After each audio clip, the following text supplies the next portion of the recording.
Welcome back to another episode of Lost in the Farmer's Market Garden Shorts, where this one's abundantly obvious because of the tag up front. But if you can't read my handwriting, its scientific name is Allium tuberosum, or Garlic Chives. You knew we were going to get to this one eventually, because I can't do all the cooking herbs without talking about them onions.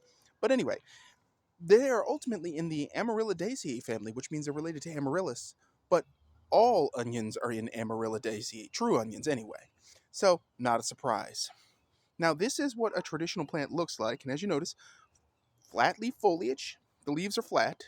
That's weeds in there, by the way, some random forage. And then these are the flower stalks, and I'm going to zoom up a little bit for you so that you can see. Yeah, those are the flower stalks. They're spent. But anyway, let's talk about this lovely garden herb in detail. So, the word tuberosum refers to basically lumpy roots or things with tubers, not really fancy in Latin. Allium is the surname of pretty much all true onions. So, for instance, the onion you buy at the store would be Allium cepa or something like that. Or, correction, that would be shallots if you bought them at the store. They all have that name, even the ornamental ones. So, there's that. Now, this particular species is native to the Chinese province of Shaanxi. Yes, I made sure I pronounced that reasonably correctly this time.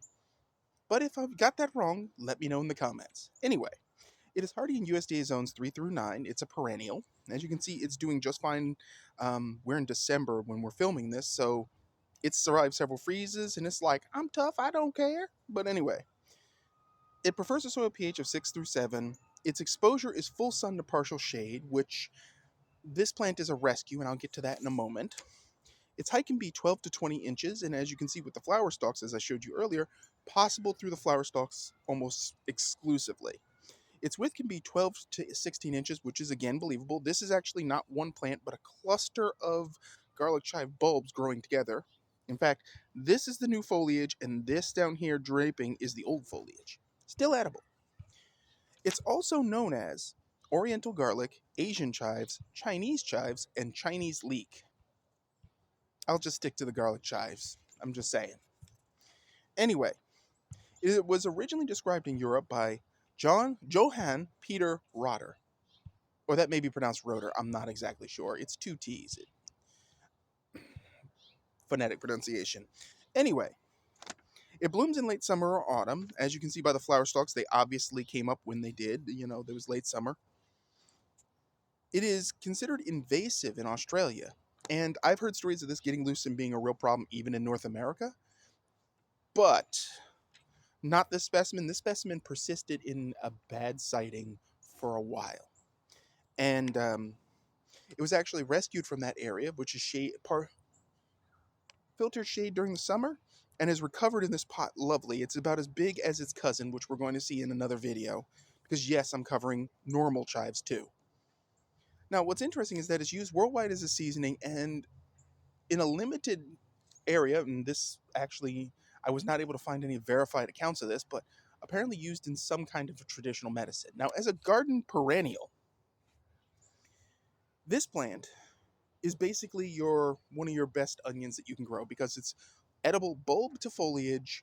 The young flowers can be eaten. It can be used in a variety of ways. It can season things. If you're desperate, it can cover up the taste of something that isn't quite right.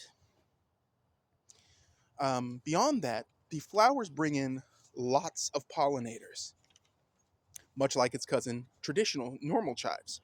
So it's useful in that department. It's also really easy to grow. I mean, it obviously survived a lot of neglect and questionable soil quality, so it's worth considering on that point alone. It does prefer moist soil, not wet, but moist, regularly watered soil. Fertilizer does wonders for it because this went from a few slips and nothing to what you see before you, and even after being frosted a few times, it's just like, heh, I'm still here. So, garlic chives is something you should consider for your garden, and it's easy as heck. And plus, it tastes good in garlic chives and mashed potatoes. Enough said. So anyway, that's all I have for you today. So if you like this episode or you have any thoughts about garlic chives, please leave them in the comments section. If you like this episode, please hit subscribe. It helps the channel. And In the description for this video, you'll find a link to the ongoing forage blog, which talks about wild food you can eat, which you can find this one in the wild. It's not going to go in there because it's a cultivated food. It's a very cultivated food, but you will find it in the wilds of North America very easily. So, with that said, thanks for watching, and as always, folks, keep them growing.